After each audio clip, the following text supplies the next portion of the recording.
Stripe is disabling online teachers' ability to invoice and get paid through clients in China using WeChat, and teachers are not happy. If you have been teaching online students in China and using WeChat to bill them, you may have seen or heard this happening to other online teachers in the last 2 weeks. Maybe it happened to you.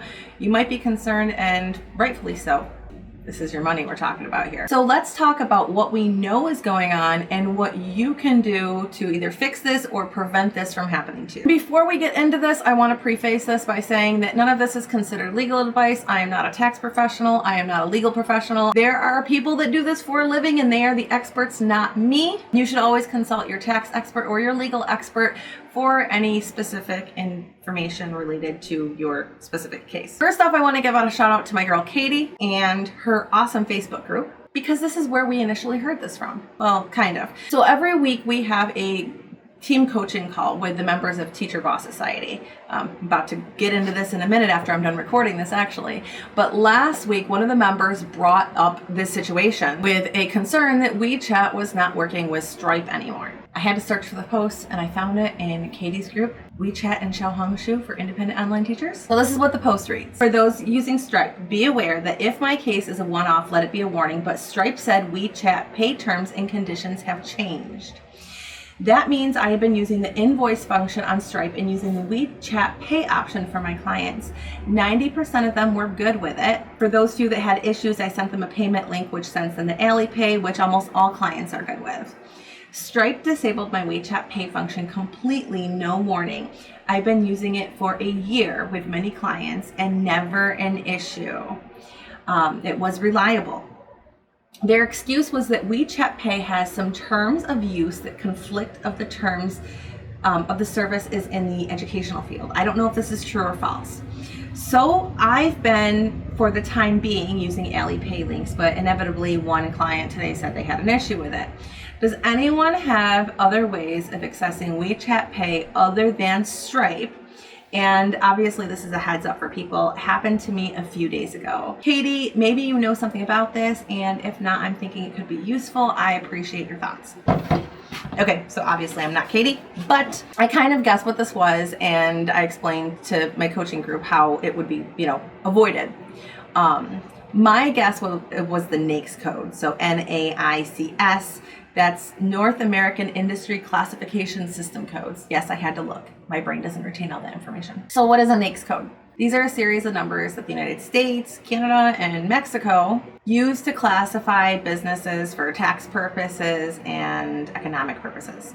They use it to analyze the data in the economy. When I said I kind of guessed, I was close, but it's actually not the NAICS code. I'm close, but no cigar, right? Not the NAICS codes. So I stand corrected. NAICS codes are a thing that you use for different parts of your businesses, but not for Stripe. So Stripe uses something called MCCs, or merchant category codes. Just bear with me. I know this is going to be a lot. I promise I'm going to walk you through everything and we're going to fix it. MCC codes are used to classify businesses for payment processing purposes. This helps to determine the type of business it is and helps apply the right fees and tax. And you set your MCC up when you set up your Stripe account, whether you know it or not. Every Stripe account has one MCC code. No more, no less. Just one. If you take a look at Stripe's FAQ page for this is what they say. Stripe automatically evaluates accounts to determine appropriate MCCs. That means you don't have to build and maintain any custom logic. Generally, the industry listed in the Stripe dashboard for the connected account is used to determine the MCC. For accounts where Stripe collects updated information for due or change requirements, including standard and express accounts, and for custom accounts using Stripe-hosted onboarding, the MCC is set during onboarding. For accounts created with the API and for express accounts, you can set the MCC manually. If the industry that the user provides can't be used, Stripe might use this information from the connected account's website to determine the MCC. If this also fails, the platform or Stripe's default MCC 5734 computer software source is used. Sometimes accounts are flagged for manual review by Stripe. If this happens and Stripe determines the MCC on an account is inaccurate, we might update it. And you can see here that there are a bunch of MCCs that you might have attached to your business. As an online teacher, you might be categorized as elementary, secondary school, educational services, or professional services, for example. Or you might even have the default one, computer software stores. When you set your industry group, Stripe is going to automatically assign you an MCC code. So it's important to choose the right one. Under the education category, there are subcategories. You've got business and secretarial schools, childcare services, colleges or universities, elementary or secondary schools, other educational services, vocational schools, and trade schools. You have to choose the one that best suits your business under this category. Another online teacher just posted his recent experience. He had the same issue. He couldn't use WeChat Pay. He contacted Stripe for support, and they explained to him that his MCC was set for 8299 schools and educational services. The problem with this code communicating with WeChat is in China's double reduction policy. This law mainly applies to education inside mainland China. If you have a code that says you are a school, then you can fall into one of the prohibited categories. So let's take a look at WeChat. What do they say? If you look at the WeChat Pay proper use rules, they clearly state that overseas education is allowed. Actually, they listed this twice in their permitted categories. So it's double allowed. Just kidding, that's a joke, but it is allowed. And you might be thinking like, man, I did not pay attention to this when I set my account up. How do I know if I'm gonna have problems and what my business is coded as? Well, if you wanna go ahead and see if you coded it correctly, you can do that. This is a little bit of a walkthrough, so bear with me. And this might not be the most efficient way because I'm not a computer programmer. I just like to mess around with things until I figure it out. When I looked at Stripe's like how-to page, it wasn't working. So first you want to log onto your Stripe account, and then you're going to go to the developer section. Click on API keys and copy your secret key. Remember, you don't share your API key with anyone, so I'm not going to show you what mine looks like either. It's a secret. Next, you're going to go to this URL. docs.stripe.com/API/account/retrieve. Okay, then you're going to see that little play button.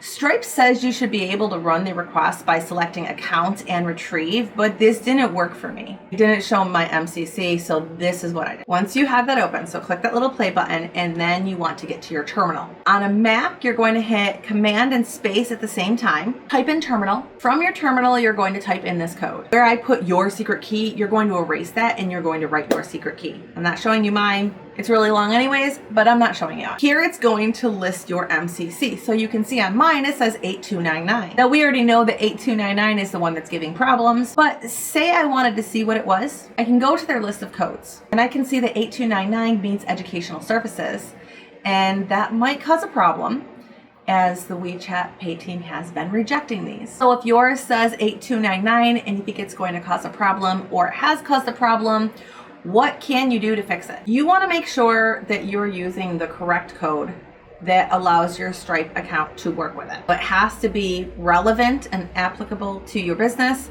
but it also has to work. And clearly 8299 is not working. You're not a school, and if you're coded as a school, it might not look like educational, like overseas education. The best thing that you can do is contact Stripe to have them work it out for you.